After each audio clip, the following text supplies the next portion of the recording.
ఆహా, ఏమి మ్యాచ్!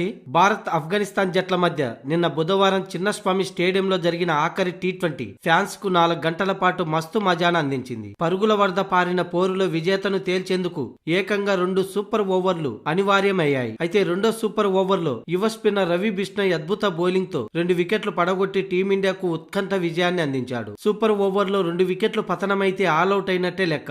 నిన్న బుధవారం జరిగిన మూడో టీ20లో కెప్టెన్ రోహిత్ శర్మ 69 బంతుల్లో 11 4లు 8 సిక్సర్లతో 121 పరుగుల నాట్అవుట్ తో టీ20 అంతర్జాతీయ కెరియర్ లో 5వ సెంచరీతో అదరగొట్టాడు. ఇక డాషింగ్ బ్యాటర్ రింకు సింగ్ 39 బంతుల్లో 6 సిక్సర్లు 2 4లతో 69 పరుగుల నాట్అవుట్ తో మరోసారి సూపర్ ఫినిషర్ అనిపించుకున్నాడు. దీంతో భారత్ 4 వికెట్లు కోల్పోయి 212 పరుగులు చేసింది. ఇక అనంతరం బ్యాటింగ్ కొనసాగించిన ఆఫ్ఘనిస్తాన్ జట్టు సేమ్ అన్నే పరుగులో చేసింది. దీంతో మ్యాచ్ టై అయింది. ఇక సూపర్ ఓవర్ కు వెళ్లగానే రెండు జట్లు మరోసారి 16 పరుగులు చేశాయి. ఇక రెండో సూపర్ ఓవర్ ఆడాల్సి వచ్చింది. ఈ సమయంలో భారత్ 11 పరుగులు చేయగా ఆఫ్ఘనిస్తాన్ కేవలం 1 పరుగుకే 2 వికెట్లను కోల్పోయి 10 పరుగుల తేడాతో ఓటమి పాలైంది. అయితే అటు మ్యాచ్ లోను అటు సూపర్ ఓవర్ లోను రోహిత్ శర్మ మాత్రం సిక్సర్లతో హోరెత్తించాడు. దీంతో player of the match award Rohit దక్కించుకున్నాడు. ఇక మ్యాచ్ అనంతరం ఈ ఉత్కంఠ విజయంపై స్పందించాడు రోహిత్ శర్మ. ఇలా 2 సార్లు సూపర్ ఓవర్ ఎప్పుడు జరిగిందో నాకు గుర్తులేదు గాని ఐపీఎల్ గేమ్ లో ఒకదానిలో నేను 3 సార్లు బ్యాటింగ్ చేశానని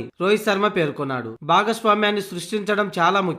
రింకు సింగ్ నేను కీలక సమయంలో 4 వికెట్లు కోల్పోయాక పెద్ద భాగస్వామ్యాన్ని నెలకొల్పాలని ఒకరితో ఒకరు మాట్లాడుకుంటూనే ఉన్నాం. ఆ విధంగానే తమ బ్యాటింగ్ ను కొనసాగించామని రోహిత్ శర్మ పేర్కొన్నాడు. ఒత్తిడి నుంచి బయటపడితే బెంగళూరు పిచ్చిపై ఈజీగా పరుగులు రాబట్టవచ్చు అనే ఉద్దేశంతో ఆరంభంలో ఓపికతో ఆడుతూ భారీ స్కోర్ దిశగా చివరికి వెళ్లామని రోహిత్ శర్మ పేర్కొన్నాడు. నాతో పాటు రింకు సింగ్ అద్భుతమైన ఇన్నింగ్స్ ఆడాడు. అతడు ఓపికతో ఎంతో సమన్వయంతో చాలా కూల్ గా ఆడగలడు. టీమిండియాకు తాను అద్భుతమైన పాత్ర పోషిస్తున్నాడని తర్వాత భవిష్యత్ అతనిదేనంటూ రింకు సింగ్ పై ప్రశంసలకు వర్షం కురిపించాడు రోహిత్ శర్మ. ఆఫ్ఘనిస్తాన్ జట్టులో కూడా చాలా అద్భుతమైన ఆటగాళ్లు ఉన్నారు. అందుకే భారీ స్కోర్ ను సైతం ఛేదించేందుకు ఎదురొడ్డారు. ఇకపోతే రెండో సూపర్ ఓవర్ లో ఫాస్ట్ బౌలింగ్ కంటే స్పిన్ కి ఇవ్వడమే మేలు అనిపించి రవి బిష్ణోయ్ కి ఇవ్వడంతోనే మా ప్లాన్ సక్సెస్ అయిందని రోహిత్ శర్మ పేర్కొన్నాడు.